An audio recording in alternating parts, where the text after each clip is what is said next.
अस्सलाम वालेकुम। जोड़ों का दर्द और इसके नतीजे में इस्तेमाल होने वाली दवाएं बहुत आम हैं। बहुत से लोग मुख्तलिफ डॉक्टर बदल रहे होते हैं। विटामिन डी का और दर्द को कम करने वाली दवाओं का बहुत ज़्यादा इस्तेमाल किया जाता है। और जो दवाओं की सबसे बड़ी किस्म है उसको एनसेड कहते हैं। ये सबसे ज़्यादा मैदे को मुतासिर करती है। आप 1 या 2 माह 3 माह इसको अगर इस्तेमाल कर लेते हैं तो आपका मैदा बिल्कुल फारिग हो जाता है, उसमें पेन शुरू हो जाती है और बाज़ औक़ात अल्सर शुरू हो जाते हैं। एक ऐसी नई दरियाफ्त, एक ऐसा विटामिन जो कि विटामिन डी नहीं है, उसके बारे में मैंने रिसर्च पढ़ी। तो मेरा कुछ 1-2 मरीज थे जो ओल्ड एज थे, जिनको आर्थराइटिस का मसला था। मैंने उनको यूज़ करवाया। जब 1 या 2 हफ्ते उनको वो विटामिन इस्तेमाल कराया तो उसकी हैरत अंगेज फ़ायदे देखने में आए। ऐसे लोग जिनको आम दवाओं से विटामिन डी से फ़र्क नहीं पड़ रहा था, उनको उनके जोड़ों के मसाइल बढ़ रहे थे, उनमें उस विटामिन ने हैरत अंगेज तौर पे ज़बरदस्त नताइज दिए। इस विटामिन का नाम विटामिन बी 3 है। इसको नायासिन कहते हैं। ये विटामिन हमारे जिस्म के अंदर तकरीबन 400 रिएक्शन को पूरा करवाने के लिए रिस्पॉन्सिबल होता है। ये कोएंजाइम का काम करता है और बाज रिएक्शंस के लिए एंजाइम का काम करता है। प्राइम फंक्शन इसका जिस्म के अंदर ये होता है कि ये जिस्म को एनर्जी देता है। लेकिन एक नई तहकीक और एक नया इजाफा इसके अंदर ये है कि जोड़ों के दर्द के लिए बहुत ज़्यादा मौसर है।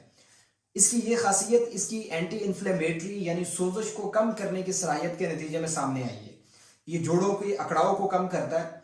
उसके नतीजे में जो आर्थराइटिस होती है, जो पेन होता है, सोजश होती है, रेडनेस होती है, ये सारी चीज़ों को सेटल करता है। विटामिन बी 3 वैसे तो इसकी कमी नहीं होती जिस्म के अंदर, लेकिन अगर ये कम हो जाए तो इसके नतीजे में बहुत अजीब सी तब्दीलियां आती हैं जो कि आम देखने में नहीं आती। इसमें जो हमारी जुबान होती है वो स्ट्रॉबेरी की तरह हो जाती है, बिल्कुल रेड। इसके अलावा मरीज भूलना शुरू कर देता है, उसको भूलने की शिकायत होने लगती है, उसकी नींद डिस्टर्ब होना शुरू हो जाती है। इसके अलावा भी बहुत सारे फीचर्स हैं जो देखने में आते हैं। हमारी इस वीडियो में ये देखना मकसूद नहीं है कि इसकी कमी से क्या चीज़ें वाक़या होती हैं। हम ये देखना चाहते हैं कि जोड़ों के अंदर हम इसको किस तरह से इस्तेमाल कर सकते हैं। ये हमें जो फार्मूलेशन इसकी मिलती है सप्लीमेंट्स की सूरत में, वो 100 मिलीग्राम और 500 मिलीग्राम की सूरत में मिलती है। इसकी जो सेफ डोज है वो आप इसको दिन में 1500 मिलीग्राम के करीब ले सकते हैं। 1500 मिलीग्राम से ऊपर अगर आप लेते हैं तो आपके जिगर को मुतासिर कर सकती है। आप ऐसा कर सकते हैं कि आप 150 से 200 मिलीग्राम की टैबलेट या कैप्सूल दिन में 2 से 3 दफ़ा ले सकते हैं। अगर आप इसको 2 से 3 हफ्ते इस्तेमाल करते हैं तो आपके जॉइंट्स के जो प्रॉब्लम है, हड्डियों के मसले मसाइल हैं, उनमें आप बहुत फ़र्क देखेंगे, बहुत अच्छा महसूस करेंगे। नायासिन विटामिन बी 3 के जो नेचुरल सोर्सेज हैं उनके अंदर ये चिकन के अंदर पाया जाता है, ये ब्राउन राइस के अंदर पाया जाता है, पोटैटो यानी आलू के अंदर पाया जाता है। इसके अलावा ये मीट के अंदर, कलेजी के अंदर पाया जाता है। ये सोर्सेज भी आप अपने खुराक में ऐड कर सकते हैं। उनके ज़रिए से आपको ये नायासिन मिलेगा, क्योंकि इसकी ज़्यादा मिकदार चाहिए होती है और वो आपको इन सोर्सेज से बहुत कम मिलती है। तो इसके लिए ज़रूरी है कि आप अगर ये तजर्बा करना चाहते हैं, आजमाना चाहते हैं, तो आपको इसके सप्लीमेंट्स लेने पड़ेंगे।